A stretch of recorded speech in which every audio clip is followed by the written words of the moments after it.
And sometimes Hmm. I feel shame because I feel like I have to defend my non-binariness by like Why? proving my masculinity. But then it's like, no. Why? Exactly. Why? Exactly. You are who you are. No one has the right to tell you who you are and who you aren't.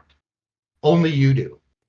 And you have every right to define your reality because reality begins within. Okay, I'm gonna need you to chill on the wholesomeness or you're gonna make me cry. Tone This your is wholesomeness down. this is literally indigenous way of thinking.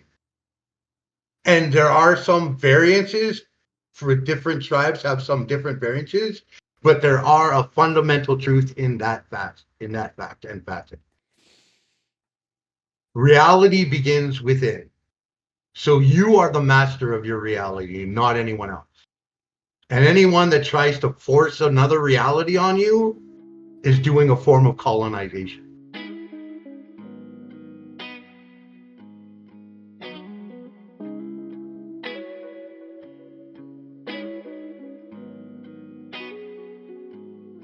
Hey!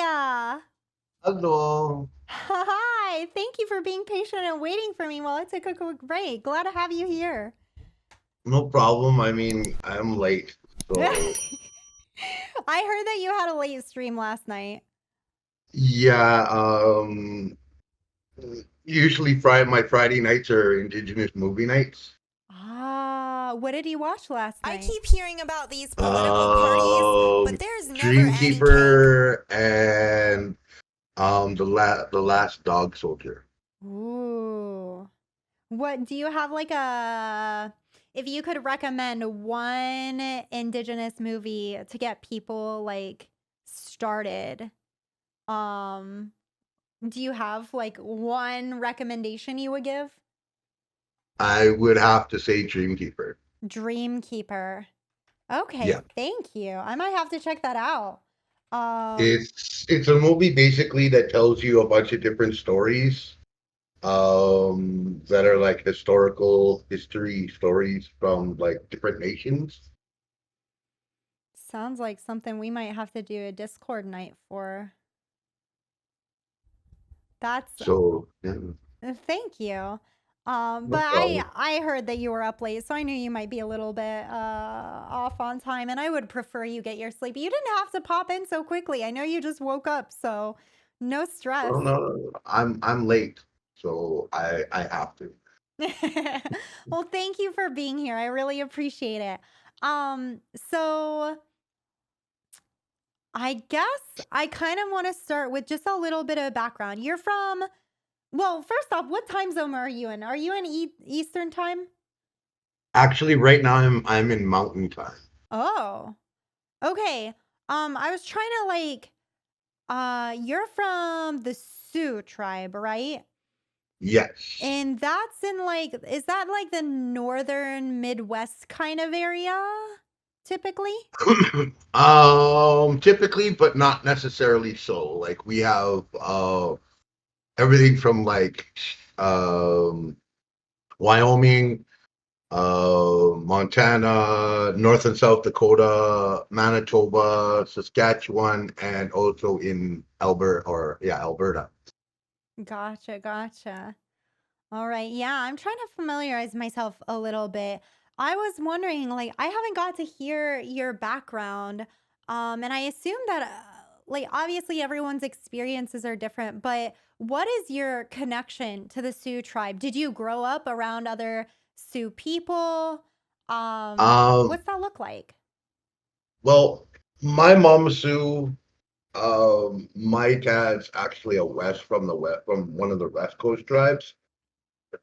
But we go along our mother's pedigree, so to speak. Mm, So like that's where we basically yeah, Nebraska and a lot of the core plains, yes. Um High Riverboat Jack. Yeah, lineage. Thanks, Eric. Um so we go by our mother's lineage, right? mm-hmm. Um whereas like it's not how I put it. It's not a matriarchal and it's not a patriarchal. It's something completely different. Like the closest we can find in English would be egalitarian, Mm-hmm. and that doesn't even quite fit the bill. That makes sense. But yeah, but our bloodline comes from our mothers. That's where we go by. Oh yeah, we come from this tribe and this is our tribe. Um, I was stolen at like 3 months old from my mom through the '60s scoop, so I didn't get the opportunity to grow up with my people like a lot of people have. Um, I was stolen, and then um, basically I almost died while in care, while in foster care. Um, which Oh, is so why I you have went so through much the. lung. Yeah, Oh, yeah, I wow. went to the system. Um, then um, it wasn't until I was like 18, 19, almost 20-ish, when my adopted mom finally came to me while I was sitting there doing time for armed robbery. Said, "Well, you're not my fucking kid anyway. You're just some fucking disgusting Indian." Oh my God. Yeah, and then left. And So did you know that at the time? Like, no, oh like my I God. So had you a, got I had, yeah, Sorry. I got adopted. I got adopted before I was 1 years old. Okay. Okay. So you were So an I had, early adopt, and then you found. yeah, That's how you found out? yeah. Holy macaroni. That's awful. I'm sorry to hear that. So, Well, so how did I you. mean, Sorry. it's just, how do I put it? I grew up in a very abusive home. So it was like, for me, it was like waking up from a nightmare or a bad dream, if you will. Yeah. Yeah. So when you found that out, that is, how did you Yeah. did you get to reconnect with your family? How did Mhm. that happen? Like what happened then? Well, first I just started to spend time talking with the elder in the institution while I was still in jail. Um, sorry, pardon my lungs. Um, then I sat back, and the elder, while I was in jail, helped me to fill out the paper forms to find out who my mom is and where my mom is and where my family and stuff is. Um, the social worker, while I was in jail, came in and was like, "Yeah, well, your mom might not want you." And I'm like, "Well, did you not read the papers?" Mm. This is when the Indigenous women in Canada started saying, "We want our kids back that you stolen from us." Yeah. And I'm like, "Have you not read the paper? I don't think my mom doesn't want me back." Yeah. Oh, wow. And I didn't even, the social worker just said, "Oh yeah, well your mom thought it was, best for baby that she put you in care." And I was like, "Okay." And then when I got to actually talk to my mom and meet her in real life, like a few years later, she's like, "No, you were stolen. They Mm. stole you." And I was like, "Oh, for fuck's sake." And this And seems. then, sorry. I'm sorry. I need to give you more time to speak. But that seems like a common thread for Indigenous peoples, right? Whether it be through residential Um, homes or the foster care system, children yeah, being torn from their families, and like a form of basically cultural genocide. genocide, right? Yeah, well, not just cultural, But like like straight literally, on like, too. Yeah. yeah, like the whole entire process of those programs, starting from like residential schools, 60 scoop, and what's now called as the millennial scoop, um, is basically just pure genocide. It was kill the Indian, save the child. at whatever cost and measure.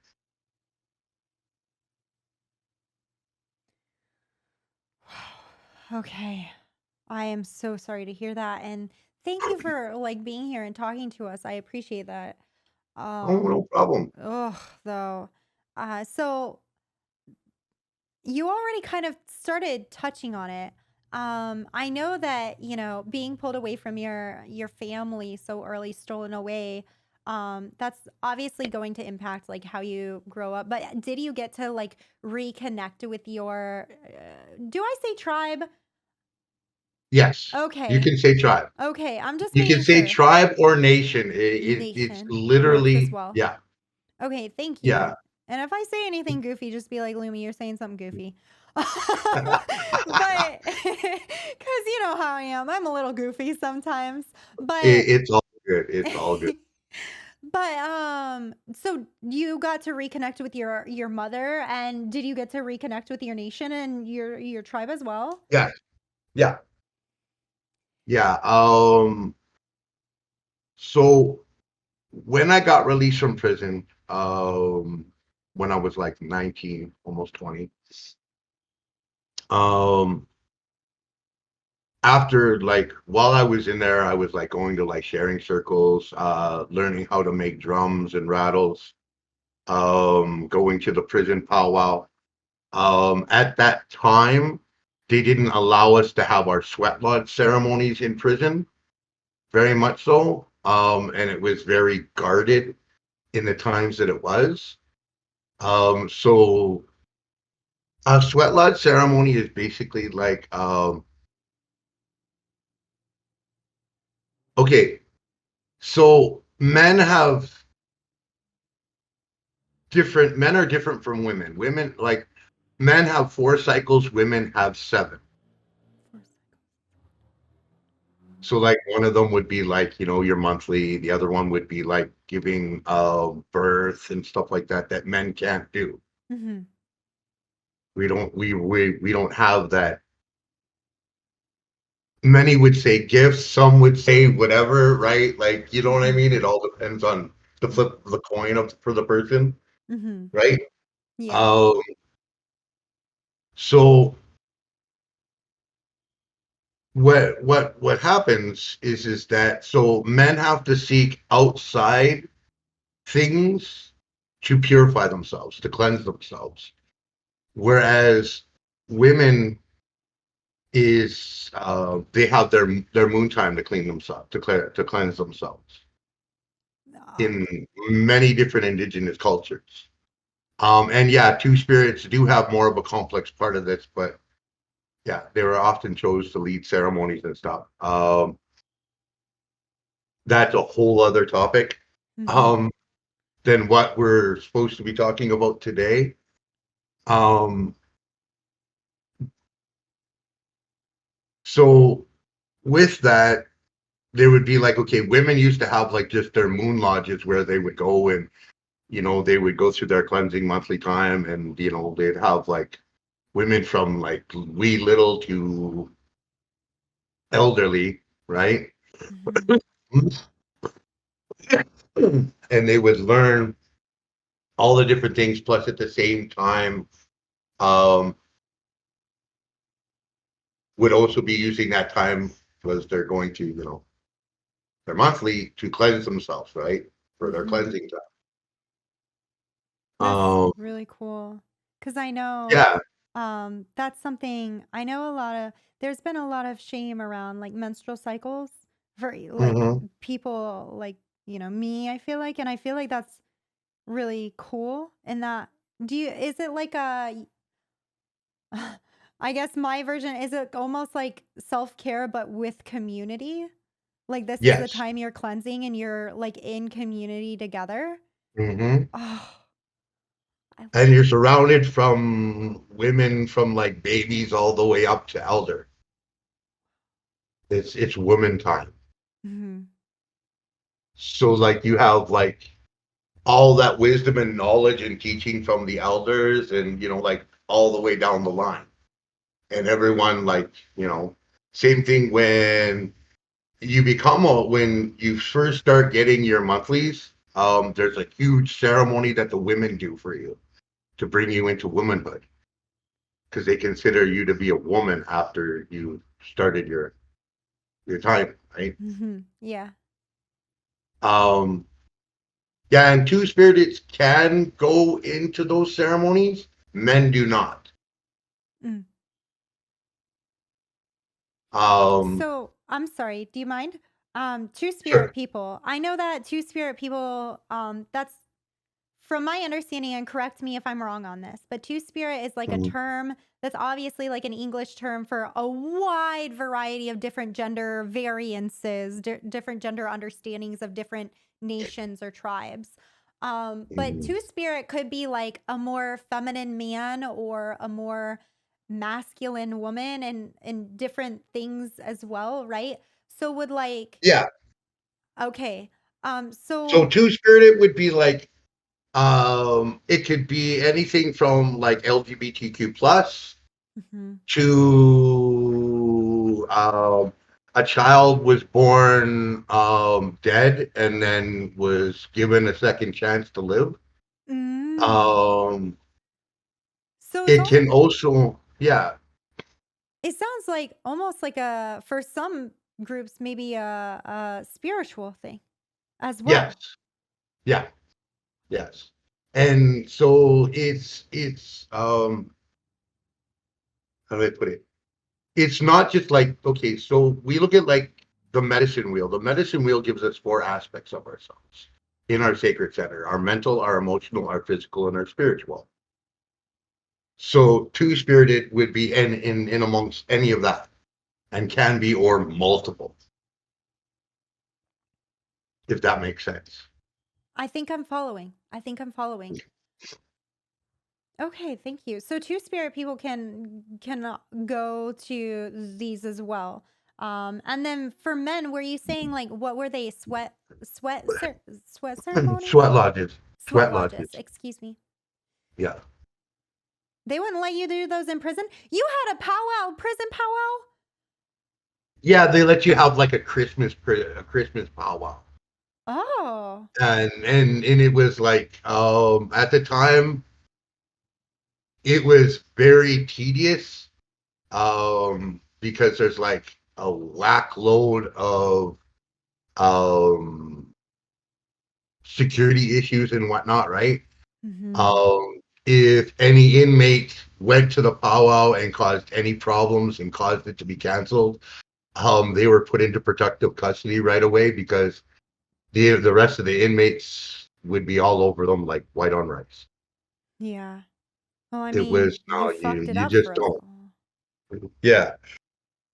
Because many people, when the powwows happen, in the institutions, that would be a lot of them. For a lot of them, that would be the only time they get to see any family.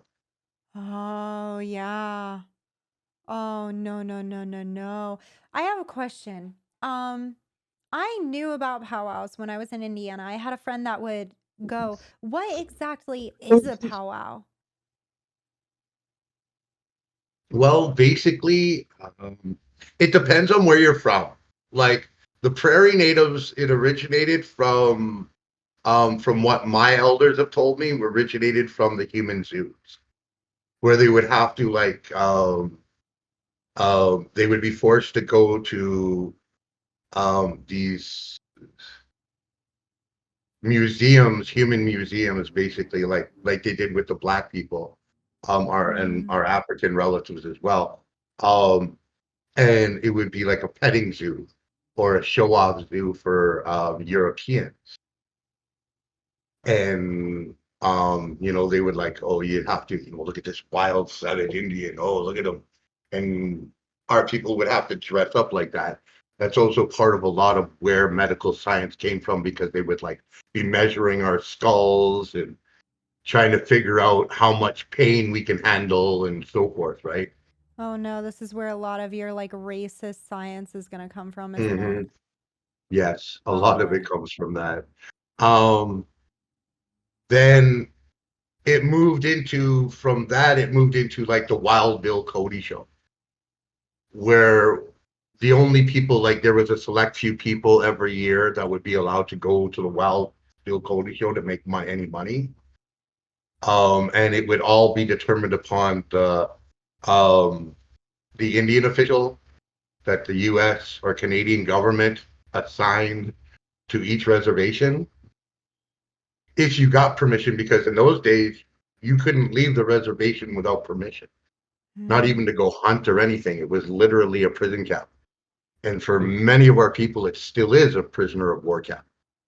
Oh, so in the way of like you're stuck on the reservation or like, Well, in the beginning, you literally couldn't leave the res without the permission of the Indian official, which was some old white guy who literally was like, no, you can't leave the reservation. If you do, you'll be considered hostile Indians and will be hunted down.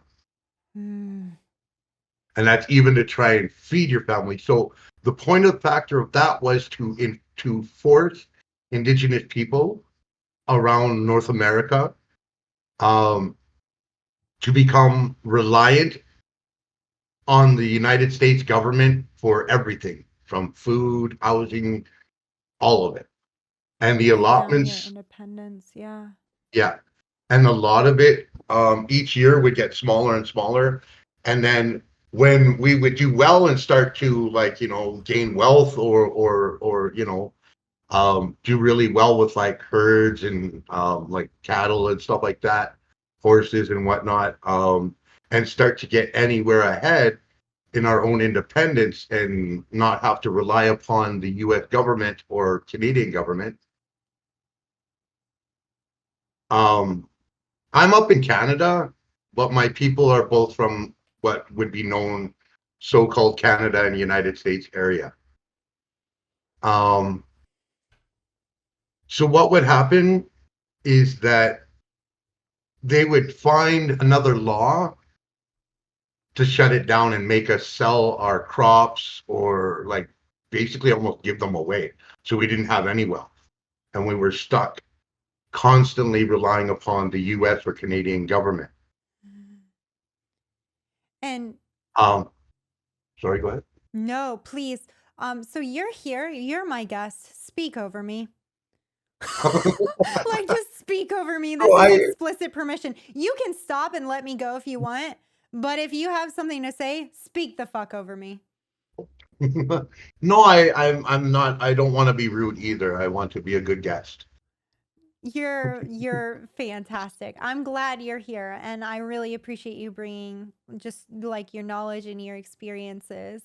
Um, I was, and I'm just relating it back to what little I know. So I think it does better for me to just listen. But um, I was thinking of how that leads into.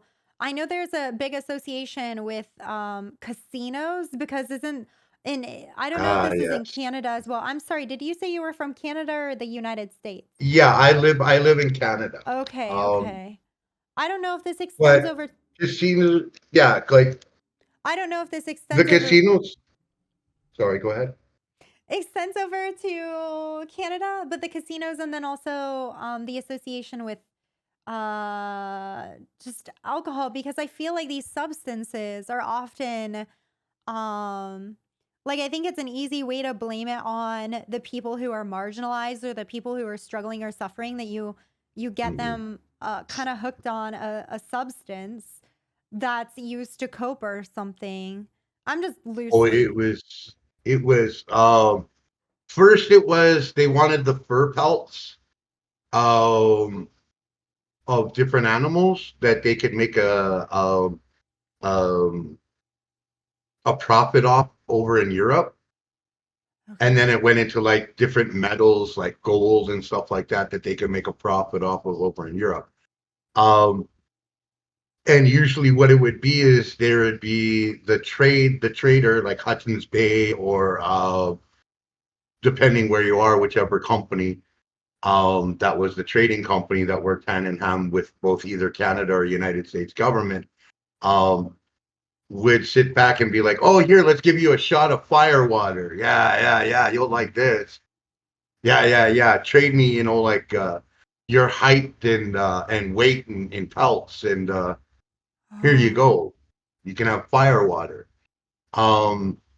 Or they'd bring like trinkets and beads that aren't worth the amount of anything, and that is pretty alcohol. So basically, that's a lot of what they did to get our people hooked on alcohol and being alcoholics. We had some alcohol drinks, but there was nothing compared to the alcohol that was brought over from overseas at that time. So that's where the whole alcoholism started, and then later on, years later, decades, and generations later, it started with like drugs on top of it, right? Oh. And then you would sit back and with the abuse that was happening in the residential schools, like the part of the treaties was that our children would be educated as well and receive free education because you're getting a whole shit ton of A whole shit ton of what? land. Oh, is this the residential schools? Yeah. Oh So the no. residential schools was a part of that. Well, okay, the educating our children was a part of it, for part of the exchange of having lands that settlers could like homestead on and live in, right? Mm-hmm. Although they took a shit ton more than what was agreed upon, and just literally like on the way back to like uh the way back to like parliaments, they would literally like change all the wording so it suited more favorable to the settlers getting more things than the indigenous people. And they would come and say things like, oh yeah, these lands are set in stone, they will never change, they will always belong to this nation. That was not true. No, they just kept, and then they would come back with, oh no, you need to sign again, as there was confusion in the past. There's no confusion. And we still see it with the pipelines today. Yep, we still see it with the pipelines today.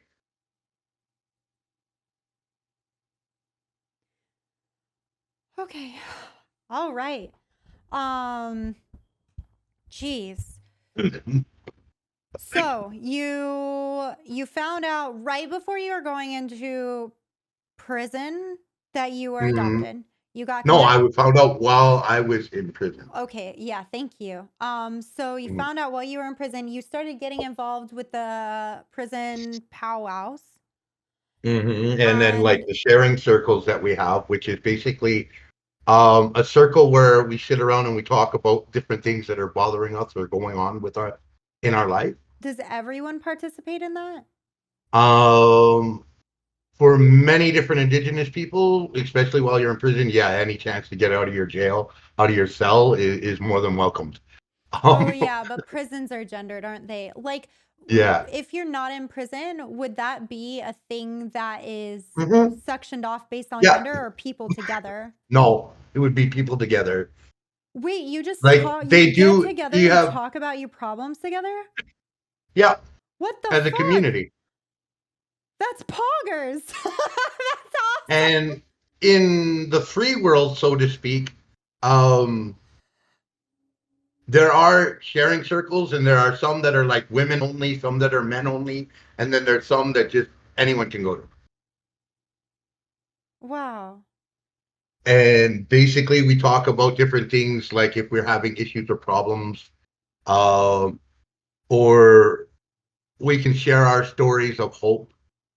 Um, all different kinds of things. It's basically a time to be able to talk, and you're the only person that's talking, because most of them will carry like, some use like different things like a rock, or a lot use like an eagle feather, and that's passed around, and only that person that has it is the one that's speaking. Everyone else just shuts up and listens. There's no argument to it. There's no nothing. It's everyone's very much respectful of each other when we're talking. All of that. Holy shit, I feel like so many people could learn from this. This just sounds like a very healthy community practice. It is. It literally is. Like, I mean, some of us are trying to figure out a good way to be able to do that online. Um, Although there's a little bit more difficulty in trying to do it, like, per se, online as Mhm. compared to, like, in person. Um,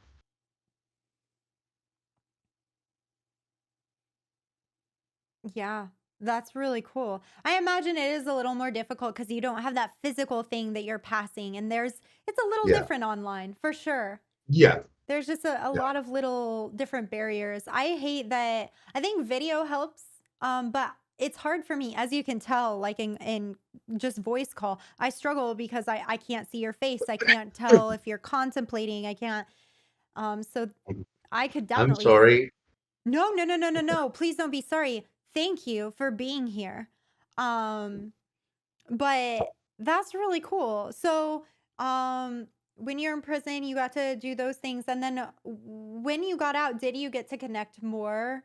Where are you at now? How are things now? What brings you here? Um, well, let's see. When I got out, I started to continue to get involved in my people's culture. Although I was still getting drunk and high at the time. It wasn't until I was like 22 when I finally quit drinking. Congratulations. Thanks. It's been like 36 years because I'm almost 50 now. Holy Um, pog! I'm an old fucker. So, um, and it's been like 33 plus years that I've been living, practicing, and learning my people's way of life. Wow. So, Um, so I imagine there are like, are there, was it easy no, I'm to, not a boomer. I'm cool as fuck. As anyone that's been in my community. okay, listen. If LostSioux is a boomer, LostSioux is the coolest boomer I have ever known. Okay, so back off, or I will become a boomer defender. But yeah, no, definitely not a boomer. Boomer is a cringe mindset. Oh my Hmm. gosh. Hey, Lumi is a cool boomer too. Hey. Oh my gosh. But was it pretty easy to get involved after that? Did you have barriers to getting involved? Like, did you move and live on a reservation? Did you visit reservations? Did you create community space outside of that? What were some of the challenges? All of the above. The biggest, like when I first started learning, I started like because after I got out of jail, I quickly went and moved myself over to Vancouver, British Columbia, from Winnipeg, Manitoba. Um, because Winnipeg's like an extremely racist city. Hmm. And I always say this: if you're an indigenous person in Winnipeg, Manitoba, you have a 50% chance of not getting a job. If you're an indigenous person with a criminal record, just keep being a criminal because you'll never get a job. Oh, yeah, that's Or gonna yeah, probably cement you down into like a permanent underclass, isn't it? mm-hmm. That's And the awful. cops do not leave you alone. They don't give a shit whether you've changed, whether you stopped committing crime. They don't give a shit about anything. It's like, no, you once a criminal, always a criminal. And I just got sick and tired of. I would walk like half a block from my mom's house to the corner store, and I'd be stopped 4 times by cops, twice going there and twice coming back. And it would That's always awful. be, "Where's your guns at? Where's your weapons? Where's your knives? Where's your bombs at? Mm. Who's on the blacklist? We know you know what's going on." Constant harassment, and Mm. then illegal searches into my property too. Like, so they would like look through the grocery bags and shit. I'd be like, what the fuck? That's a good way to make friends with the community you're supposed to be serving. No, they don't give a shit about making friends with Indigenous people. Yeah, clearly. 'Cause that's not how you do it. I am sorry. I'm sorry. I didn't catch this. Did you end up moving did you move with a community or more No, visiting or and when I moved, when I got out, I moved to Vancouver, British Columbia. And I just fully moved. mhm, Um, then I started going to Alcoholics and Anonymous meetings and NA meetings. And they helped me to get through all the bullshit in my head to my heart. Many people may have different, how do I put it? Many people might have different feelings or thoughts or opinions on Alcoholics Anonymous programs like 12-step programs. mhm, Um, but for me, um, it helped me to get through all the bullshit that was, how do I put it, conditioned um, and forced into my headspace. mhm. Like before I found out I was Native, I thought because I was taken as a baby and sold to white people who happened to actually be Icelandic, um, I thought I was a Viking growing up as a child. Oh. Yeah, and so that's one of the reasons I'm very interested or I feel like there are a lot of people who feel disconnected from their culture. So it's always Mhm. interesting, especially I feel like this has to be particularly difficult if you were thrown through that system. It's Yep. so many awful systems that I want to I keep thinking of systems that just grind people out and do awful things to people. And then Hmm. yeah, you managed to make it through and Yep. go to AA, find something in that and reconnect with your culture. And so I'm just Yeah. so wow. Like there are like AA or NA might not be 12-step programs, might not necessarily be for everyone, Yeah. but they do have some advantages of helping you personally. Mhm. Um, and then as I was going to meetings, I started meeting more and more Indigenous people in those meetings, which gave me, yeah, exactly, whatever works for you, right? Yeah. Different Um, things for different yeah, people. yeah, whatever works for you. Um, then I started meeting different Indigenous people, and then I ran into someone who was a Cree pipe carrier or pipe keeper, um, and that was running sweats in Vancouver, on the North Shore in Vancouver, and I started going to Cree sweats with them. As I was figuring out and learning who I am and what it actually means to be an Indigenous person. I didn't get the opportunity um, to have that growing up, to know what it actually means, like, and to know my culture and my people and my language and stuff. Mhm. Uh, yeah, and I got lucky, Jalen. The people like there were very many judgmental white Christians in AA and NA. I'm not gonna lie, but I got lucky because I got to hang out with a lot of the bikers or retired bikers in the Alcoholics Anonymous 12-step programs. Um, so there wasn't like it's literally for me it was like okay, so now I'm hanging out with bikers that I was already hanging out with prior. But these ones are all like, um, these ones are all like open-minded and stuff, and like they're not so judgmental and shit. Um, hey Marcus, good to see you. Um, so then we sat back and it's like, okay, so as I got to do that, and they just allowed me to like, you know what I mean? Like they gave me the room to be able to learn and grow, right? That's so important. And gave me all the support I needed. And then as I started to learn in my culture and stuff, um, and start going to ceremonies and that, like first it was, going to sharing circles. Then when I got out, it was like going to AA and NA meetings. And even then I was like hooking up with a local Métis nation within the area that I was living in. Because I didn't know where I stood. Like I didn't know if I was status or Métis. Being that my dad is part white, so I didn't know what I would be classified as. Um, so I was like, okay, well, let me, hang out with these Métis people, and start to learn a bit more about my culture, right? Métis, Métis is half indigenous, half white in Canada. Am I right in that? yeah, I might be yeah, really yeah. misinformed. Basically, it also depends on who you ask, right? Some of them say like it has to be Korean French mixture.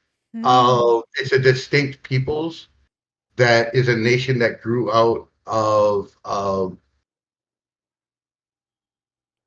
the two cultures or two peoples mixing. Hmm. We'll just say it that way. Um, we have to remember no TOS. Um, Having fun times. Hey. this is a wholesome stream, you all. No, just kidding. Not in my Christian space. Okay, just kidding, just kidding.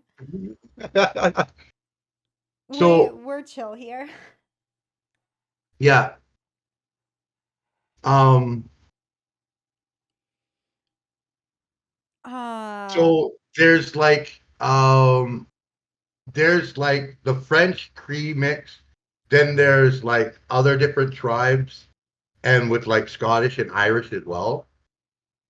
Because the French, Scottish, and Irish um, actually got along much better with the indigenous population than the English did. The French didn't try and do a whole lot of stuff. They just wanted the trade routes because they mm, wanted the furs. They weren't interested in lands. They weren't interested in like a whole lot of different stuff. They were just interested in the furs. The Scottish and the Irish came from generations of being ruled over by England. Um, so there was always that connection with the Scottish and Irish in Canada or United States with the Indigenous people because similar things, not necessarily exactly the same, but very much some similarities in the oppression and genocide acts and stuff that England had went out of its way to do. Um, so, Although don't mistake, the French were just as fucked up and greedy as the English were. Um, they just weren't about taking lands as like the English was. so was just colonialism rather than settler colonialism? Yeah, Okay, yeah, that makes sense. Ooh, okay. yeah, lots of history. What? And that's fantastic. You are breaking my world open right now. So you found out how did you found out you were Sioux through you said it's I don't know the word for this, matrilineal or matriarchal Yeah, lineal through or whatever the F. matrilineal, meaning that our genes come from our mother gens Mm-hmm. rather than the father gens. So like patriarchy and colonialism goes through, oh, whatever your father is Mm-hmm. what you are, and that's what you mostly focus on. Mm-hmm. Whereas indigenous population, it was from your mother. And that makes a lot of, well, I guess I was thinking that makes sense because like the mother births the child and like, but then Mhm. I guess that's not necessarily either. But I know that in genetics testing, I think it is the mother's like genes you end up getting from your genetics testing even. I know that's completely separate. I'm gonna And keep you. I love you. You're gonna be Yeah, my well, best no, friend like forever. And then it's I accidentally like threw off a ledge. we knew that before first contact that a lot of your genes you carry and stuff came from your mom. So this is where it was okay. Your mother, the mother genes is where you get your lineage from, where your tribe is, where your tribe and who you belong to, the community that you belong to comes from. Um, whereas Europeans had the whatever your father comes from, right? yeah. Yeah. And it's interesting because it seems like there's do you run into misunderstanding where people hear that you're matrilineal and then they're like, oh, so you have like a matriarchal society, the women are in charge, Yeah, where that's not the yeah. case. You're like, no, it's So yes, we recognize differences, but everyone contributes and yeah, we accept gender variation as yeah, well. I mean, of course, yep. varying nation to nation, tribe to tribe, but Like literally, prior to first contact in the residential schools, there it wasn't matriarchal and it wasn't patriarchal. It was something completely different. And like I said, the closest word in English that we can come up that anywhere resembles even the slightest little bit is egalitarian. Um, like we listened to the warnings of the women, and the women had a very much strong say in whether or not the tribe went to war when we had differences with other tribes. Um, because it was the women that would be like the loss of a son, the loss of a husband, the loss of a brother, the loss of a father. So we women had that role, right? As life givers, right? Because yeah. men don't have per se without scientific help, have the ability to bring life into the world. Hmm. Yeah. We Scientific. all like, you know what I mean? Yeah, I Whereas followed you. women do, right? Yeah. Um, It's interesting because I like that perspective as compared to like, I feel like our perspective on it is like, well, women are just emotional and it's a very like misogynistic, degrading thing. Whereas it's like, there's a yeah, totally different perspective there. And so I was yeah, wondering, like, you grew up, you were adopted around one, and you went through, you said an Icelandic family was your yeah. like adoptive family. Did they like, was it a shift? Did you have to like Yeah, in yeah. terms of It gender, I assume as well, like understanding how like gender in the ice was the gender in the Icelandic family you were adopted into different from like gender understandings in an indigenous oh yeah, areas? if you were gay or two spirited in any way, shape, or form, um, you were not. That was not an acceptable thing. You were either straight or straight. You were either straight or straight. That sounds about right, honestly. Yeah, like Oh no, no, literally. no. I remember as a kid, if I would cry, I would be beaten for crying. Let me give you something to fucking cry about. Yep. Yeah. Men don't cry. Only women cry. Um,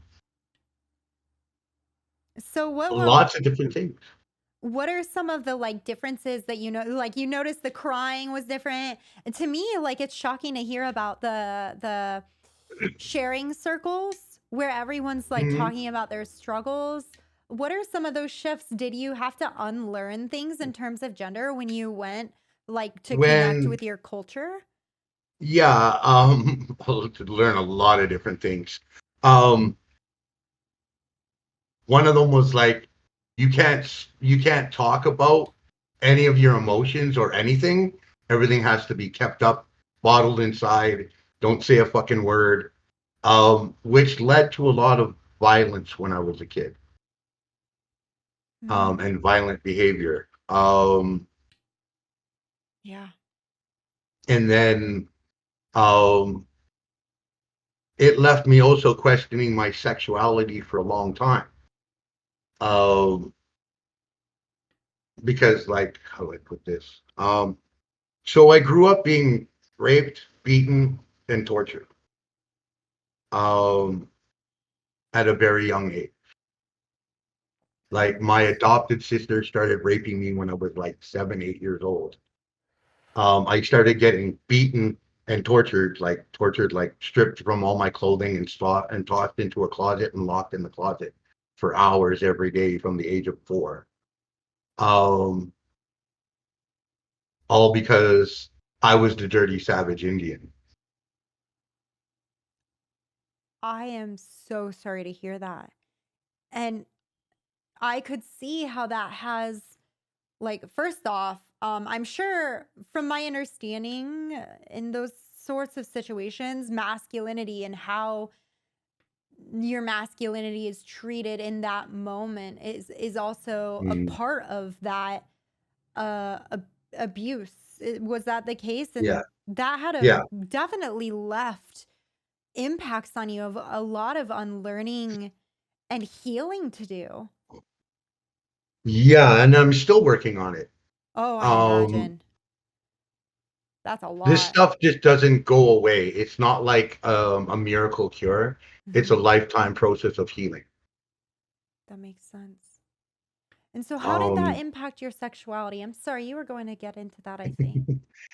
well, I didn't know whether I was gay or straight. I didn't know anything. Like, um, when I was in jail, I would have relationships with other inmates. When I was out in the outside, I would have relationships with women. So it was like really confusing for me. Um, and I had no idea who the fuck I was in that aspect at all. Understandable. Um, Today I've just come to the acknowledgement and understanding that I decide who I am.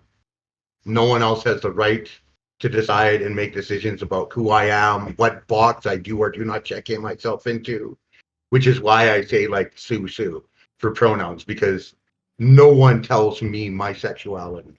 No one makes me a sexuality that I may or may not want to be.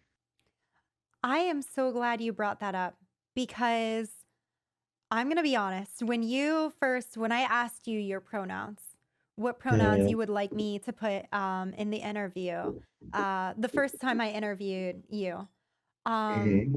I'm non-binary and people meme on our pronouns a lot, but I thought that doesn't seem like LostSioux. I don't feel like LostSioux is being disrespectful to No, me. No, no, no, no. no, yeah. I think because of how I've been treated, I was shocked and I was like, oh, and then I'm like, okay, well, you know what? I'm going to stick it out and I'm going to try to learn because I could be totally misunderstanding this. But I wanted to say it was actually really inspiring because I got in a conversation about neo pronouns Mm-hmm. and different people in regards to neo pronouns. And I actually kept thinking back to how you use Sioux pronouns. And I thought, well, Mm-hmm. that continuously brings it back because you're not memeing on me. Like, we get people who are like, No, oh, they'll use like, I'm an obviously attack the, helicopter and yes, whatever, right? Yeah, yes, the yeah, helicopter yeah. meme. And I'm like, but that is always the same joke. There's no thought in it. I'm like, you feel like you're expressing a part of your identity. And Mm-hmm. and I was thinking that through as I was thinking about, well, because there was a bit of a challenge in a conversation I was in on neo pronouns where someone was like, well, I don't think they're gonna, my understanding was they felt like they're not gonna get big, like it's gonna be a whole mess. And I'm like, well, I think neo pronouns could be really creative. And we're Mm-hmm. seeing like in the English language, it's so gendered. And people hear what to me is just like my sex assigned at birth, my gender assigned at birth over and over and over again. And that's what they bring Yeah. up constantly. But when I talk about you, when I use Sioux pronouns, which I'm sorry, I do occasionally use he, him, but I've worked on using Sioux pronouns and it continuously brings it back to what I assume is an important aspect of your identity. And that like really was inspiring to me that we don't have to focus on the sexuality or gender. It's Yeah. It's something that's deeply meaningful to you. And so that, like, it was shocking to me, but I have to say, like, it's really been inspiring to me and made me think a lot deeper. And so thank you for See, that. see, what I usually find is like a lot of spaces I go into, I'm demanded to have a pronoun. Mhm. And it's forced on me to be in this little box. Yeah, I don't fit in boxes. that's fair. And two-spirited people don't necessarily fit into boxes either. We don't have like the boxes as European way of doing things or thinking is, right? Mhm. Where it's all on a spectrum. So one minute you can be in this box, next minute you can be in that box. It's literally all on a spectrum. Or you can be in all the boxes at all times, whenever you want, right? Like it's not forced into one thing. And it's It's usually so always something complex. that's, yeah, and it's usually always something that is to do with your to do with the physical, right? Like sexual. Mhm. But it's not anything to do with sexuality. Like, yeah, okay, your sexual preference is your sexual preference, and it doesn't matter what box you fit into. Mhm. People are Do you just know what I people. mean? They're Like, complex yeah, and people. they love each other Yep. differently and it looks different and it's fluid and only that person knows that. So why are we Hmm. obsessing over these boxes? Why Exactly. why she, Because her, he, it's him pronouns? in a lot of ways it's the same thing. It's like, okay, so colonization was to remove the indigenous people of that lands, everything about them, and force something onto them that doesn't fit. And a lot of the times, you'll hear me say it, and those of you who have been in my chat many different times for throughout the little over a year that I've been streaming have heard me say it many different times. Be very careful in what you're doing, because if it's just another form of colonization with just different wordings, that's not good either. You can't force people to fit inside of a box and keep them stuck in a box. That's the same thing we see when we deal with cops, right? Or the federal government, or churches and stuff. You have to fit into this box, and if you don't fit in, then you're outcast. Yeah. Well, what are we doing? Because there's tons of different people who don't necessarily fit in those boxes all the time, that we're tossing out the fucking down the road, that could very well be somebody that's maybe somebody that becomes a very important and integral part of the movement. But because they don't fit into a box, you're going to toss them down the fucking road? Really? Yeah.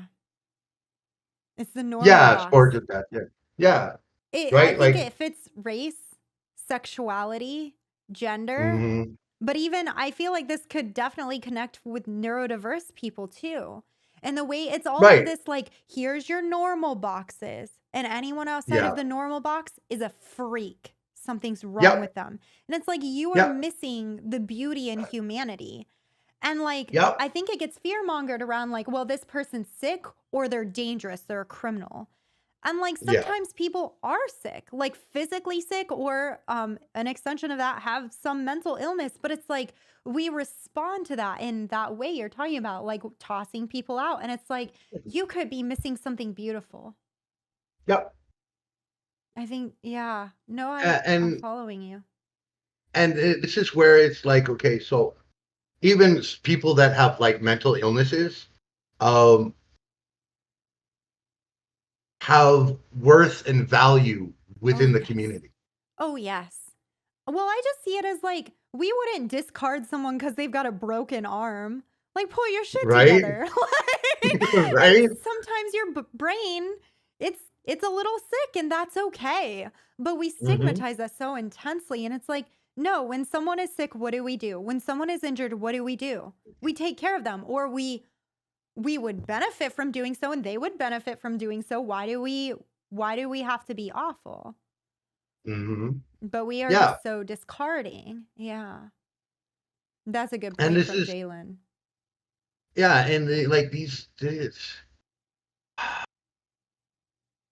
The sad part is that I find some communities um, who are supposed to be leftist and non-binary or like LGBTQ plus that are very judgmental. You have to sit and fit in this box. If you don't fit this box, get the fuck out. You're not part of our community. Hmm.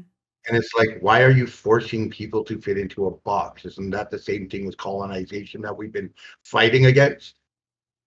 So how do you avoid those boxes? Do you just refuse to, like, how do Be you? labeled. I refuse to be labeled.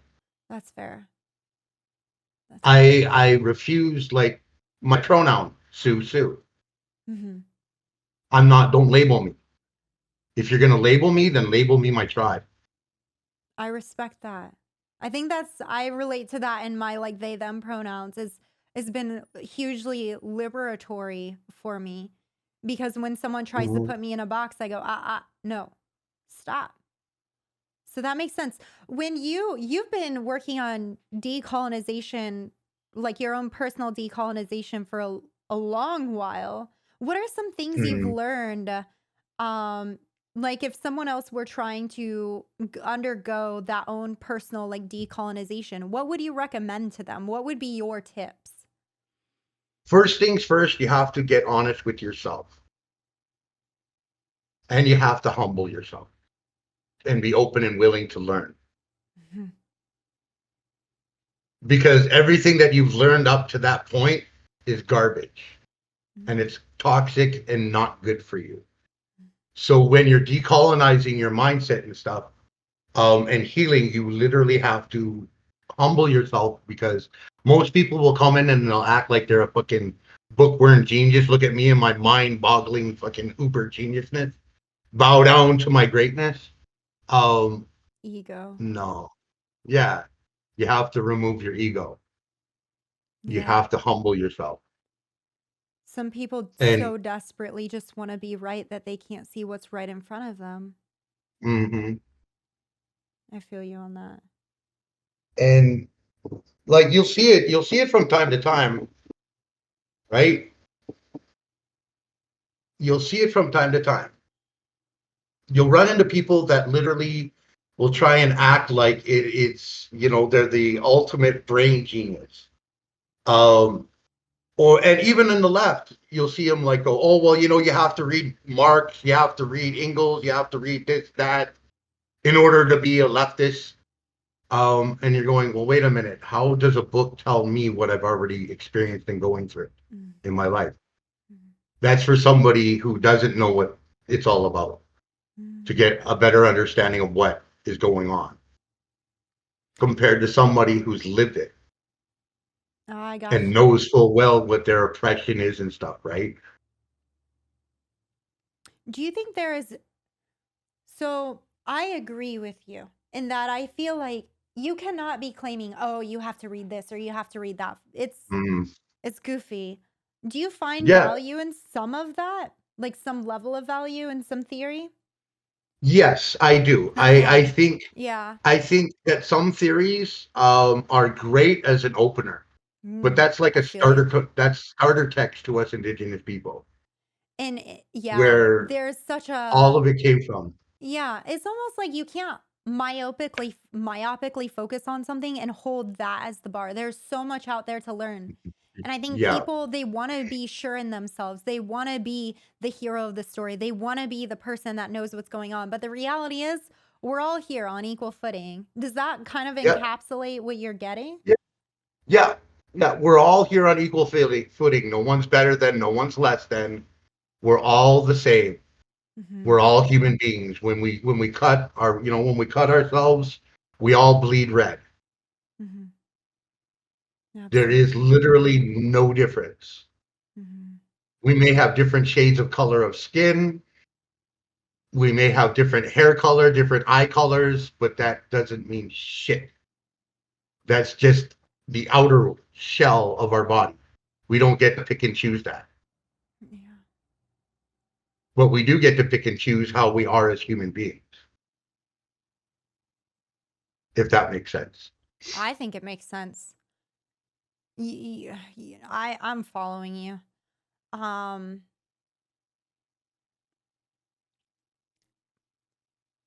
I'm thinking. I don't get to talk to you often. Hopefully, I'll get to catch up with you more often. Hmm. But So, I have this question written out. I brainstormed a few mhm. questions for you, and I don't even know if Yay. this fits you. Or so take this question as you will, respond to it as you Mhm. will. And I Okay. recognize this might be a goofy ass question. But You what know does it what? Hang on, before you get into that, I want to tell you this is something that I state in my streams all the time.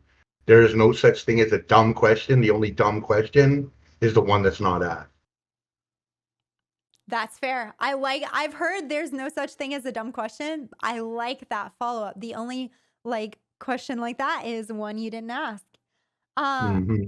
so I was going to ask you, what does it mean to you to be a man? And and then I was going to ask you like what identities are important to you. And this was going to be a follow up into the question about your pronouns, of course, Sioux, because I recognize that your tribe Hmm. identity is very important to you. And I saw that and I started understanding that no, you're not just mocking me. You're like, that is your identity. And you're expressing that to me as I express my pronouns to you. But Yeah, what does it like mean to you to be a man? Do you associate with being a man? And yeah, let me sometimes know. yes, sometimes no. Like it's just that fluid for me. It's a spectrum. There's some days that I associate with being a man, and there's some days I don't. That is very fair. Like I don't, like I said, I don't, to me, it's a spectrum. It's not, I'm stuck in this box and that's where I'm going to stay and I will be there till I die. No, it's a spectrum. Absolutely. And I Some assume, days I feel like a woman and I'm literally, you can like listen, you can see me if you walk past my apartment, you'll hear me playing fucking women's songs or what they classify as women's songs, yeah, right? what our society genders as a womanly song, but you're just like, Yeah, if this is femininity, fuck it, I'm feeling it. right? It's like, yeah. But see, I that's the relate to thing. that. We both have male and female aspects of ourselves within inside of ourselves. Yeah. And again, I think that comes back to the boxes of when you shuffle Hmm. yourself into one of those boxes, you just pretty much like you cut off a piece of yourself. For a lot of us, you're Hmm. just having to cut off a piece of yourself or deny it or hide it or like push it down or Hmm. whatever, right? Yep. And we stuff it down. We don't honor it. We don't respect it. We don't acknowledge it. And we do ourselves more harm by doing so. So when you feel like a man, what are some of Hmm. those good things about that? And are there any bad parts of that? Well, there's good and bad in everything. Of course, yeah. Fair. Um, when I feel like a man, um, I still from time to time can get quite, how do they put it? Toxic masculinity, where I gotta be like, I'm uber strong, but um, you know, I it's a part that it's like, how do I put it? Um, my relative and dear friend Silver Spook says it greatly. Like he's part um, stormtrooper, and it's going to take the rest of his life to remove that stormtrooper part out of him. Wait, is this a nerd reference? What are stormtroopers from again? Yeah, Is this Star Wars? Star Wars. Oh my god, Yeah, I love yeah, this! Wait, are the Star Troopers the ones that can't aim? This is all I know about Star yeah, Troopers. yeah. The stormtroopers. Yeah, yeah, the stormtroopers. Yeah. That's incredible. And but it's like because we're so conditioned and brainwashed, if you will, um, into this colonial mindset that it's basically just like a stormtrooper because that's what they want everyone to be. mm.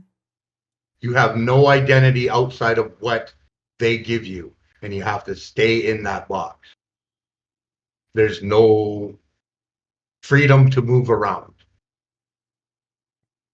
There's no freedom to um, redefine yourself or define yourself at any given moment that you choose. You're stuck. I've noticed that about specifically fashion in idealized or like what is pushed as like maybe you would say colonized Mm-hmm. masculinity Mm-hmm. is it's so based on restriction. And I'm like, Mm-hmm. I Same thing try. with colonized. I'm probably going to get in hell for this one. Um, Same thing with colonized femininity, It because is. there are Oh, so I think many. it. Sorry, go ahead.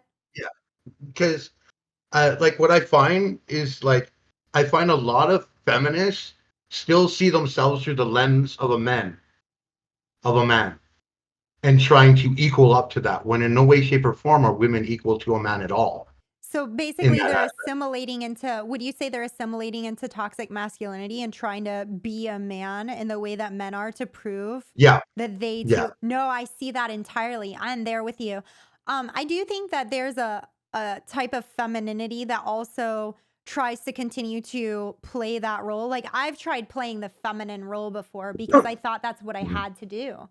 But I've Yeah. also noticed, yeah, women will sometimes it as a part of, I'd argue like it's maybe a second wave feminist or even like a more liberal feminist that is not Yeah, challenging other yeah. hierarchies that yeah, I absolutely hear you on that. And if you don't, and if you do challenge it, you're ousted.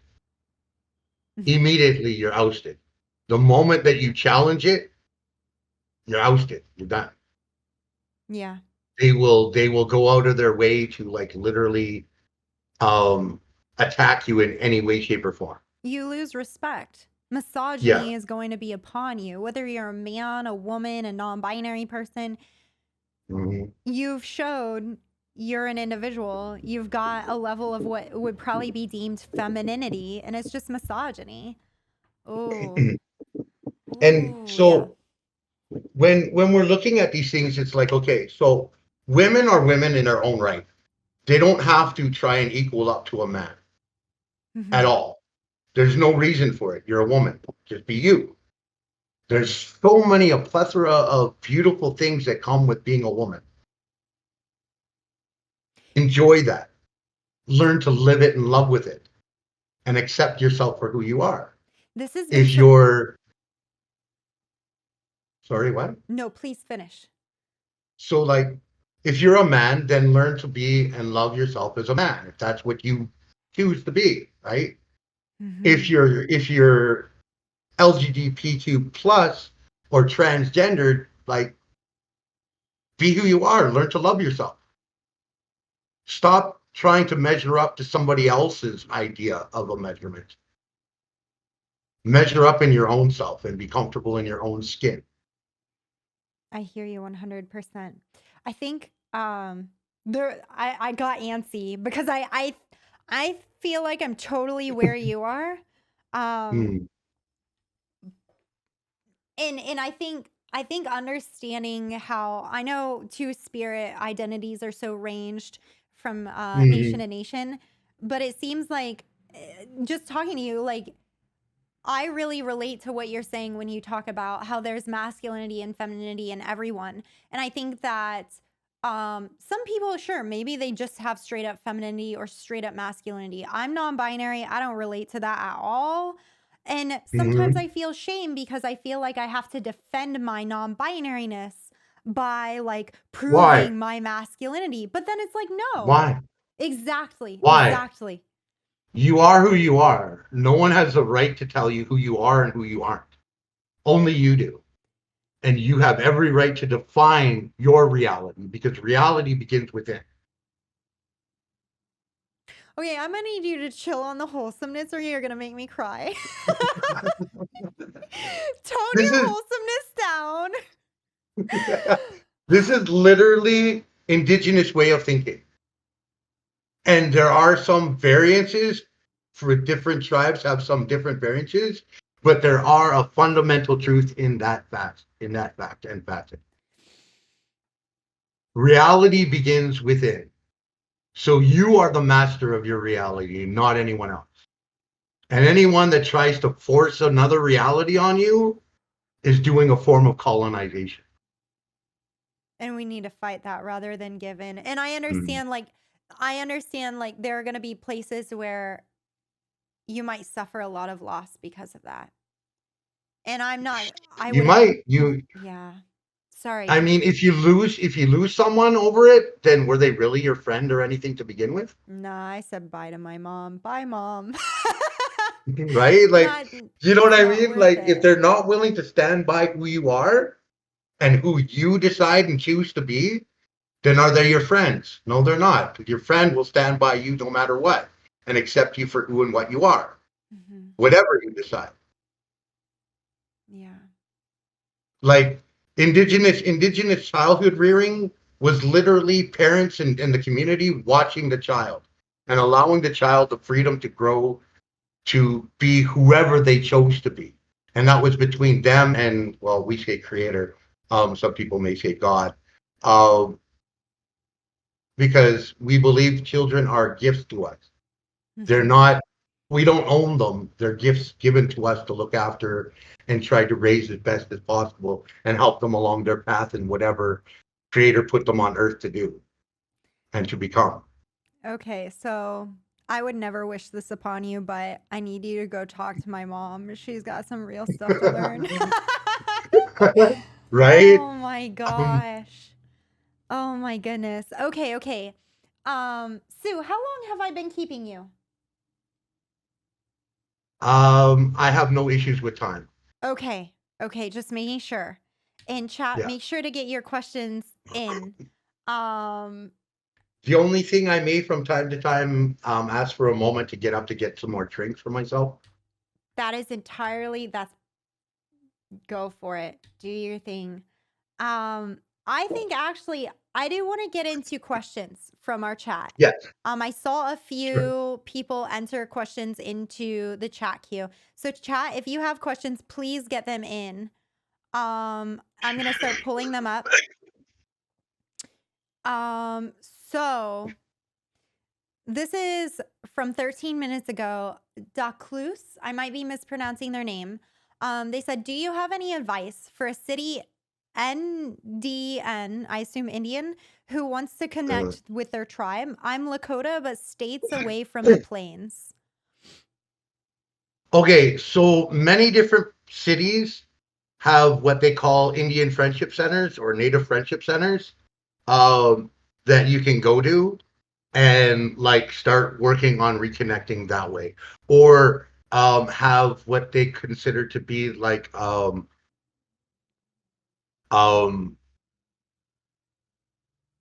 trade, like old trade stores or Indian trade good stores, stuff like that, in cities that you can like go to and like usually come across an indigenous person that would be able to help you to reconnect. Um, because a lot of our stuff isn't necessarily always, yeah, like trading posts, yeah. Um, yes, you do. Yes, it is LostSioux. Um, Yes, we are lucky to have a lovely guest on our stream today. Welcome in, Zella. So is that so that's basically like that's the easiest way.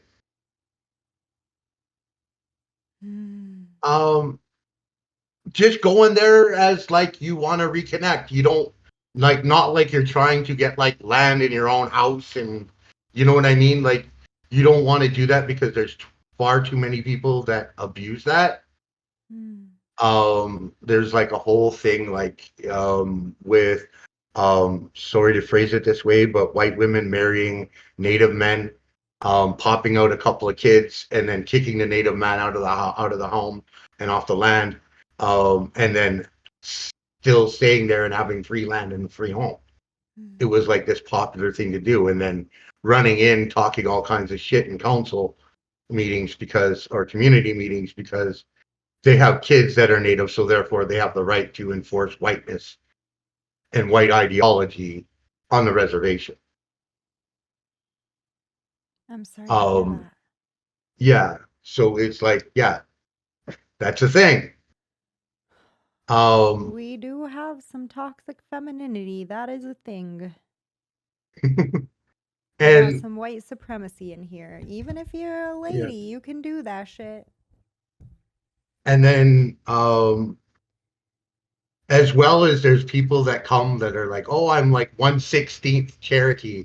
My great great great great grandmother was a Cherokee princess. Well, that far back in the lineage, there was no such thing as a Cherokee princess. That's a European princess shit. Not an indigenous thing, and it didn't become anything to do with anything outside of powwow. After powwows became a more of a thing of how to like switch something that was started off as a racist um, act of human zoos Mhm. and shows, and then went to like shows that would entertain Europeans all around the world.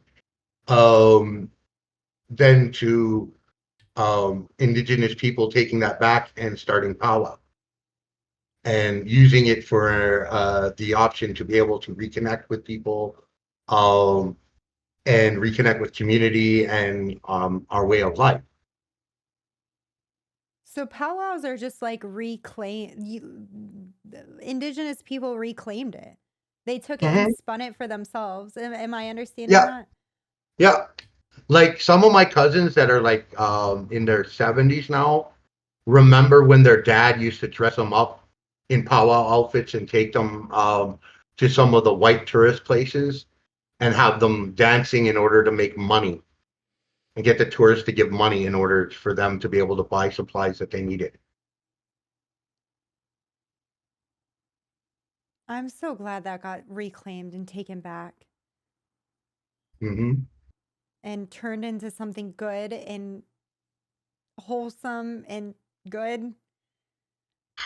Though I do have to ask, Hmm. um, I've been reading Braiding Sweetgrass. Do you have any opinions on that book or no?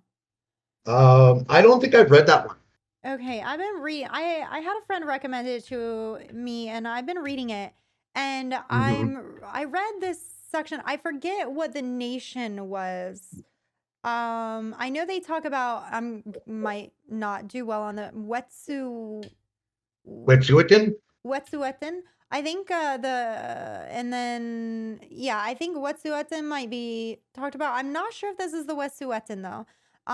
But they were talking. She specifically is talking about sweetgrass, I believe, or one of Hmm. the like ceremonial herbs, and how some of this colonized culture has kind of creeped into, I believe, powwows, or at least some powwows where it's like capitalism has crept in, and the difficulty of Hmm. like that infiltrating in these powwows. Do you see struggle with So powwows getting like yes, commercialized. There's commercial commercialized? or what they call competition powwows, where you're competing for money, and then Hmm. there's traditional powwows that there's no competition at all. Okay, yeah.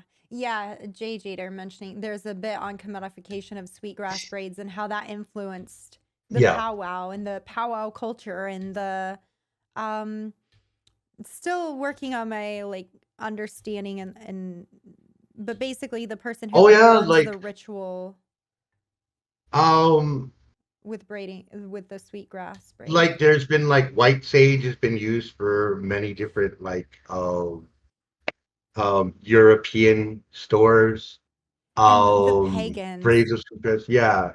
And like many of the ones, the indigenous tribes where the white sage grows fluently or freely, are saying, okay, stop, because you're taking it and you're not doing anything to respect on how to bring it back and keep it going for generations, and you're just farming it like crazy to make profit. Stop. Hmm. You're killing this plant off. You're killing Yeah. this medicine off. Stop. Just Yeah. stop. And they literally don't, like a lot of them are like, whatever. We're white, we can do whatever we want. Yeah. It's like a very, I started just thinking of the word that comes to mind when I'm reading that book and thinking about the ways that capitalism and colonization and white supremacy, it feels entitled. It feels Mm-hmm. entitled in a way that's like very disrespectful and damaging.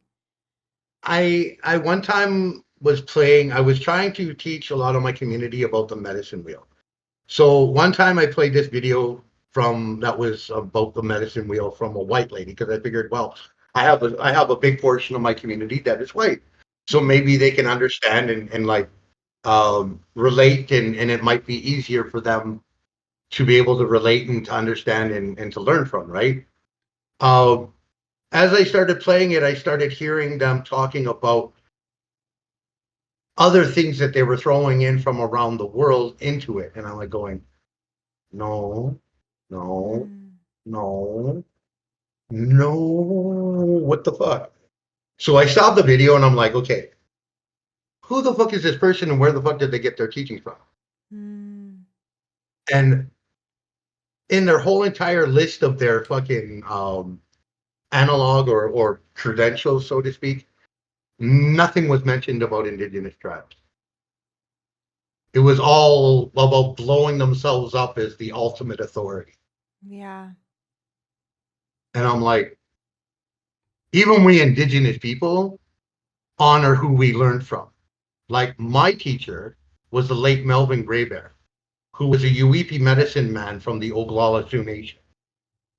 That was my late teacher, who's passed on now and made the journey. Um, and when people ask, or when I'm introducing myself, a lot of the times I will state, yeah, this is who my late teacher was, so that they know, oh, okay, you learned your culture and heritage and way from a UEP medicine man. Oh, okay. Yeah. Right? We Mhm. know and understand, okay, this isn't just something that we just read a book on and then decided that we knew everything about it. Do you know what I mean? And then Yes. try and go, well, I'm the only one that has all this knowledge and wisdom keeper. No, you learned it from somewhere, Mhm. right? Yeah. Yeah. Um, and I warn my community against stuff like that because when you're intermixing a whole bunch of different cultures into one thing, you can harm people. You run a very high risk of hurting and harming people. And if you're not willing to humble yourself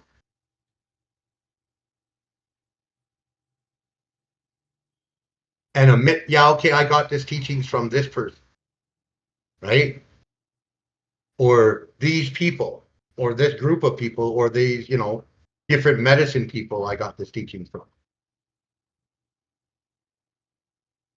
Now you're claiming that you are a god or a goddess Mhm. and that no one is above you and everyone else is beneath you. No, you are no longer a human being in my eyes when you do that stuff. And why should I listen to somebody who has no understanding of what it is to be a human being? Goodbye. To treat other people as equals because it's just Right. respectful to me. It's just Mm-hmm. like if you learn something from someone, I take that as especially something that's worth passing on in a deep level, especially something like it just makes sense that you give that respect back in saying like, hey, if you want more information or this is who I've learned from and you're just passing on that knowledge. Mm-hmm. That makes sense. But Right. we have And become it's so like, like us focused. yeah, and that's dualistic and linear thinking, which is colonizer mindset. Me, not us and we, Mhm. or good and bad. There's no in between. So something I've noticed is this is going to sound like a jump, but follow me here. Mm-hmm. If you talk about someone who's doing something damaging that leads into rape culture, Hurting. for example, Oh follow me God, here, follow me no. here. People Yeah. get really intense because they think you're making the ultimate accusation and you're saying they Mm-hmm. can't do this or they can't do that. And it's like the conversation gets so extreme. And I'm bringing it back, trust me. Hmm. It sounded like a huge jump, but it reminds me of a similar Like, oh, conversation around I almost want to say like cultural appropriation, which I link to like cuz you can have mhm, cultural appreciation and cultural appropriation, but I feel like cultural mhm. appreciation is when you're like actually engaged with the culture and the people Yeah, and yeah, learning and being that humble person that is there yeah, to share knowledge rather than, oh, look at me, I have these credentials and I know this and yeah, I know that and yeah, I'm the authority. It's a yeah. sharing, it's an appreciation, it's being a part of that and so I think people Even get, even even the most seasoned veteran medicine people will tell you they're just a human being. They're just like you. They're still learning. and I And that the only one that has the ultimate knowledge is the creator, not us. that's fair. I think that so much would be like it brings me back to how our doctors are and how our doctors can be so, and I don't want to 100% put it on them because I think it's what our culture tells them they have to do, but they act like the Mhm. authority and it breaks down communication, and I feel like it breaks down that relationship, like it Well, ruins. Sorry. now you're getting into a whole entire history where white supremacy pushed its way into science Yeah. Well, and has latched on in science and will not let go.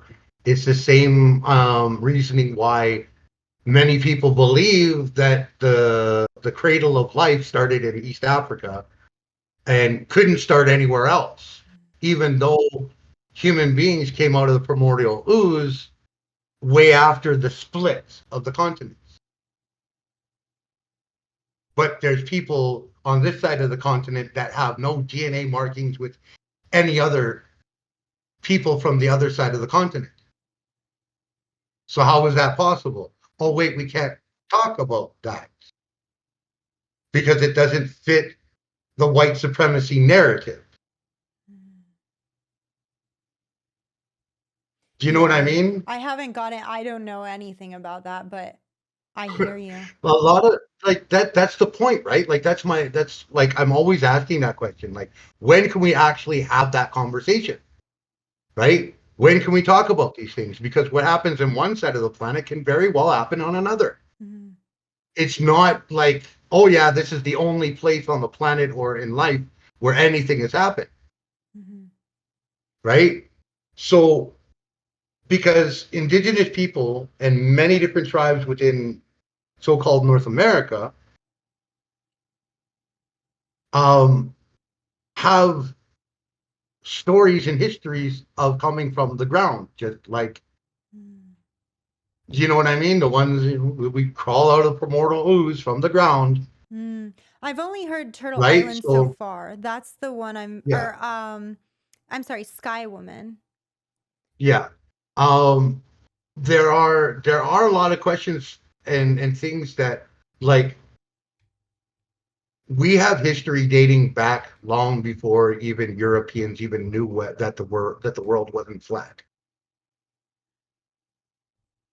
Like, and it's not just like on Turtle Island. There's like Hawaiian, the Pacific Islands, Australia, New Zealand, Africa, um, and many different Eastern Asian countries that all had a connecting route, trade routes with each other, long before they discovered how to make a boat and get onto the sea from Europe, right?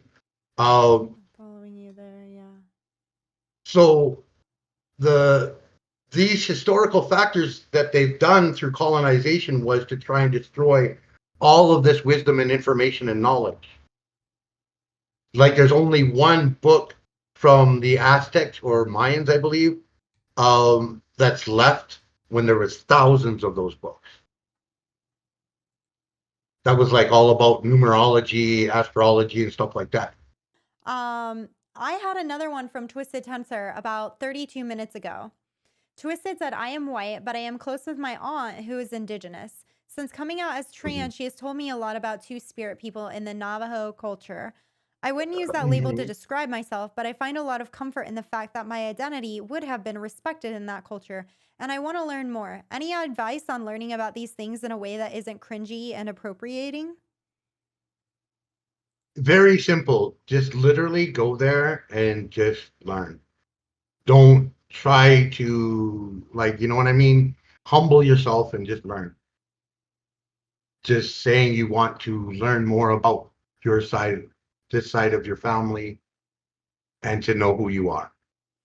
And you're just there to learn. You're just a human being, just like everybody else. So that this seems like a common thread. Be humble, be equal with Yeah. other people, be there to learn, be Yeah. there to listen. Yeah. I am here for this.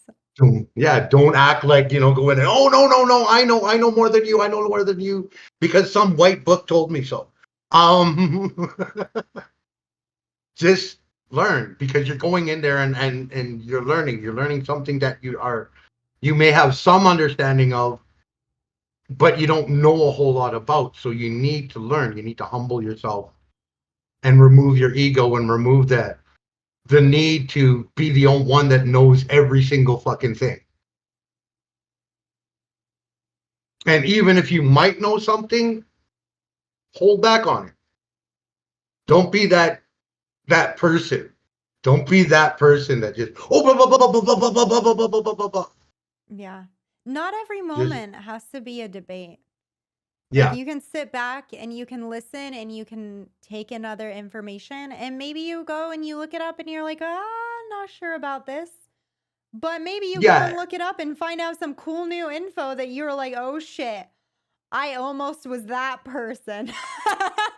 Oh gosh. And then you get to grow and expand. Yeah.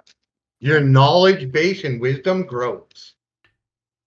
I like how Amber, don't be a know-it-all. Nobody likes to know it all. Right? But it's true though. No one likes to know it all. We're here. I think that's the thing. We're here and we're here as equals. We're here to learn together. We have different areas of knowledge and experiences, Mhm. but we can learn from each other. Like I'm constantly fighting all the time. Um, when in certain communities where I'm noticing medicine people are like looked at as a joke, but people who have European university or college degrees are considered to be the most intelligent and legitimate. And I'm like going, but wait a minute. Most of your fucking knowledge and stuff comes from us indigenous people. Like, what the fuck are you talking about? Why is it that um and our Asian relatives who are herbalists and stuff like that is fully accepted for their traditional herbalism and stuff as valid medical practice and just as equal as you know what I mean as the European doctors schoolings and stuff. So why is it that indigenous people aren't? We have to learn your way and only talk about your way to be legitimate, Oh my not our gosh. way. I tried to reach out to Robin Wall. I might mess up her name. Kimberly, Robin Kimberly. I don't know if I know her first name's Robin. She's the one who wrote Braiding Sweetgrass because we were doing readings of Mhm, this. And if you ever mhm, happen to pick it up or listen to an audiobook, my gosh, I would love if you would want to like have conversations on that. mhm. No pressure, just tossing out the idea, but holy wow. Hey, Cause if she, cause if you can get both me and Robin on here, I'm down for it. And if Robin's down for it, I will try. I haven't heard back. I sent out an email and I haven't heard back because I realized I was like, well, I was doing actual like readings on stream and then I was and I was like, hey, this is this book. But then I was like, well, maybe Mhm. that's not fair to Robin. So I tried to reach out and say like, hey, and I haven't gotten a response, but if I can get her on, that would be super cool. Because she talks That about would that be. exactly, like going into like having to reject indigenous ways of knowing in her own like to fit into the academic community and her experiences in the academic community and how she had to like re-find her way back. And so it's Mhm. really, you're like really reminding me of that. Um, Mhm. eh, and I think that conversation would be super cool. See, I would love to be able to have like a conversation or a panel or well, See, I'll see if I can get a hold of her. like the racist trope of like the Bering Strait, whether it was from like um Asia to Turtle Island or from Russia to the northern part of Turtle Island, um, all have been disproven, but it's still used as a white supremacist talking point.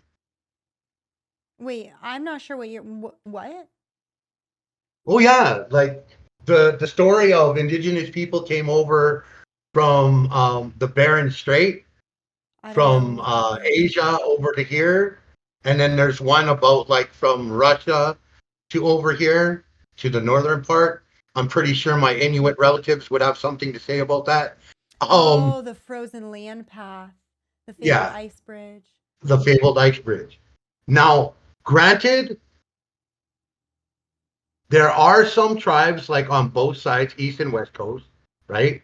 On the west coast, there are some tribes that do have a few, one or two DNA markings with some Asian, but then there's still the other DNA markings because there's like Mm. 28 DNA markings within a human body. So if you have one or two DNA markings that like, and then on the East Coast, there's one from like a group of people that used to live in what's now France before France became France, and apparently came over uh, on through the land bridge, that ice land bridge. I You're gonna have to send me information on this because I'm gonna be honest, I was Mhm. not great in history class, and I have no bearings on this. So you'll have to shoot me some information over, and I would love to like read up on that. Um, Sure, like that's like I just don't there's a know. few different YouTube videos on it. Mhm.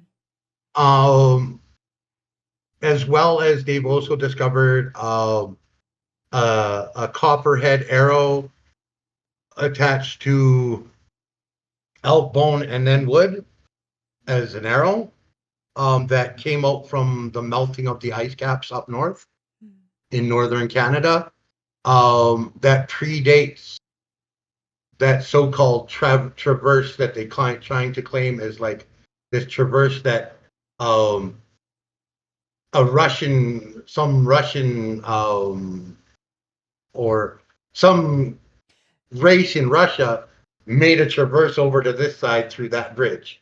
Yeah, this is Um, sorry. yeah, it's like there's like a whole history thing.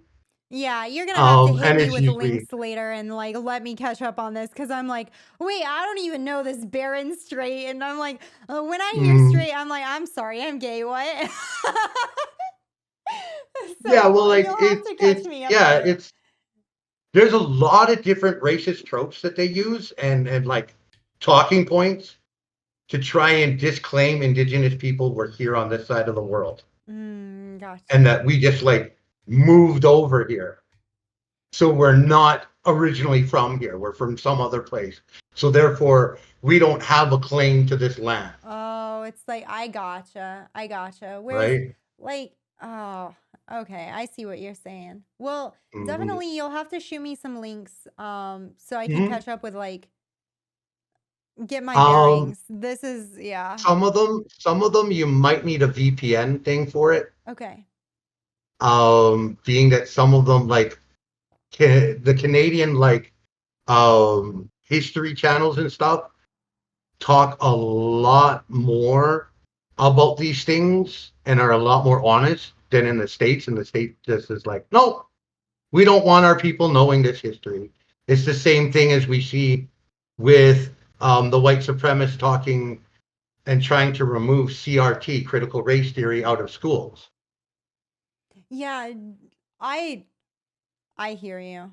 Um right? I just I know when I'm out of my like I'm out of my I'm history's not my area. I'm like, oh no. But No problem. Like, definitely it's not shoot me like, over and like I'll get caught up yeah. on that. And I wanted to make sure we got Jay Jader's last question in, which is there a respect? I feel like it's maybe somewhat similar, and you might have a somewhat similar answer to Twist's question. But Mhm. is there a respectful way for a person of European descent to immerse themselves in a nation or a tribe for the express intent of learning their culture firsthand, or is that just too invasive? For non-indigenous people, you're going to find that you are going to be allowed to learn some things, but not everything. Some things need to be kept sacred, and it's not per se shade on you.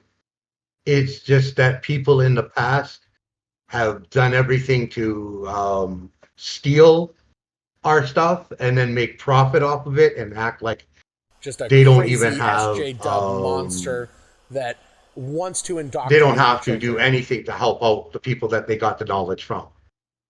It sounds But make like Just a crazy SJW monster it that reminds like wants if you to break someone's indoctrinate your trust over and children. over and over again, of course they're gonna be Yeah. sus as fuck.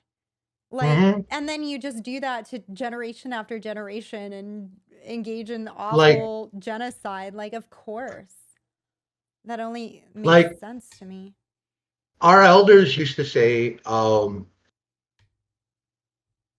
that the colonized or the colonizer people um, would be shocked and amazed that their children or great grandchildren uh, will start coming to learn how to be a human being from indigenous people and learn all the things that they should have learned instead of colonizing. Um, so our people are aware that there is, how do I put it? Coming from a European descent leaves a lot of people lost, and they don't know.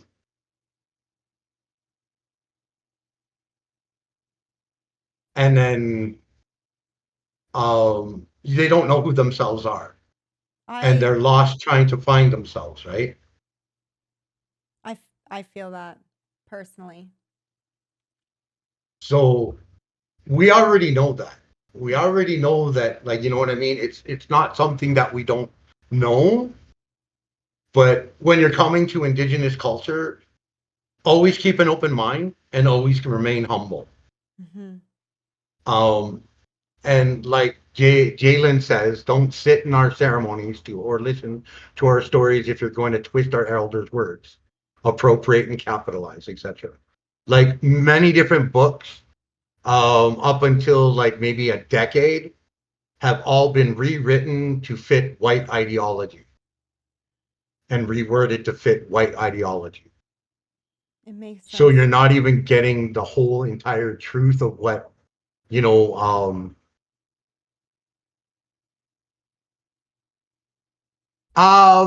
when we remove the border, because right now I have issues with the border, or shall I say the border has issues with me. Um, Ah.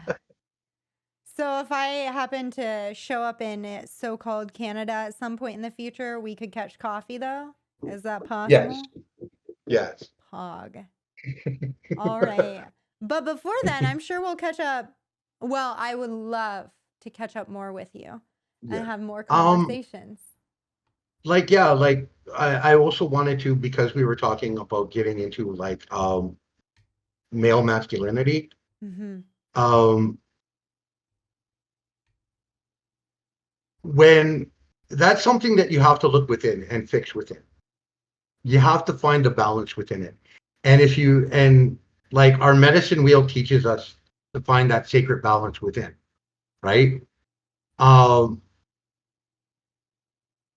and you have to find a balance within. You can't just be completely non-toxic masculinity, and you can't be completely toxic masculinity. You have to find a balance within, because some of that masculinity is healthy and some of it isn't. So you have to learn on removing the things that aren't healthy for you that cause you stomach cancer and all kinds of other issues. Stomach cancer was And so specific. Holy shit. But it's true. That's Like, fair. I seriously. trust you. You just hit me where I wasn't expecting it. Mhm. And this is the thing. It's like learning and realizing that you have both male and female aspect within inside of yourself, Mhm. and not being ashamed of that feminine aspect. We are It's so. when you. Sorry, go ahead. I was gonna say we're so looking outwards and trying to perform our gender properly for the people around us, whereas it's like, Mhm. sorry, you've got all of these aspects inside of you, and it's really you're not gonna learn from someone telling you how to do masculinity right. I think that's one of the problems I have with the way the masculinity movement has been moving is it's like, well, let me show you what non-toxic masculinity is. And I'm like, well, you're just redefining masculinity and you're just telling boys how to be boys again. And boys need to be authentically themselves and feel good and right in that they are them, not who you told them to be, whether that you think that's toxic or not. Exactly. Which Yeah. is why, like, when Indigenous child rearing, the whole community plays a part in it. But none of the community forces that child to be anything other than themselves. Like, if you wanted to go pick berries, then you went and pick berries. If you wanted to go hunt and play with bows and arrows, you go play with bows and arrows and hunt. You know what I mean? Like, Mm-hmm. no one sat back and said, no, you cannot do that because you were born with dick and balls, or you were born with a VJ, so you can't do that. Do you know what I mean? No one says that. They allow you to be you and learn and grow. Thank you, LostSioux. That is a beautiful, beautiful message to end on. Mhm. Thank you. Are we done now? We Oh, but this was getting are. so great. It has been lovely, and I don't want to end it, but I got like 2.5 hours of sleep last night. I was nervous. I haven't Oh, got to were talk to you in a you? while. I was like, Oh, I get nervous when I have people on, and I was like, uh, it's a little goofy, but kind of similar with the pronouns thing. I know we're coming from mhm. different areas and there can be misunderstandings. And so, but I had to remind myself as long as I can, like, you see that I am being respectful and that I think Mhm. it's something I'm like, I had to look into myself as like a trans person that often gets microaggressions and say, like, Mhm. well, that doesn't hurt so much when I know you're looking me in the eye and you see me as a person.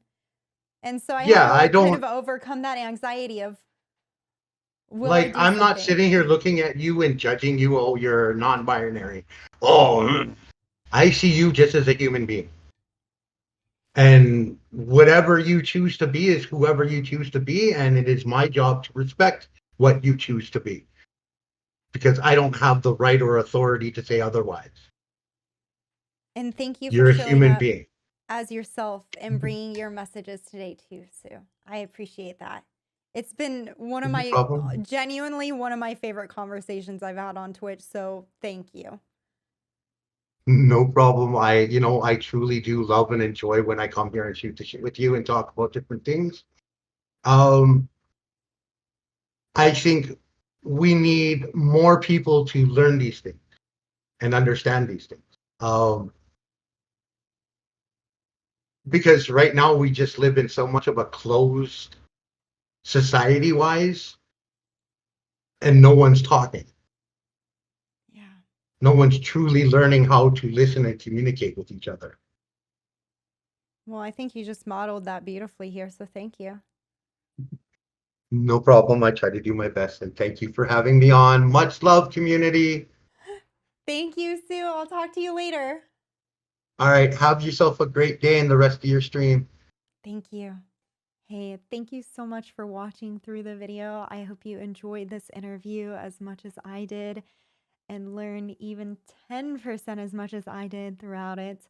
LostSioux is incredible. Feel free to check out Sue's channel at twitch.tv/LostSioux. And if you enjoy interviews on masculinity or interviews on feminism, feel free to hit that sub button or come over and catch them live at twitch.tv /Lumiru and be featured in the chat.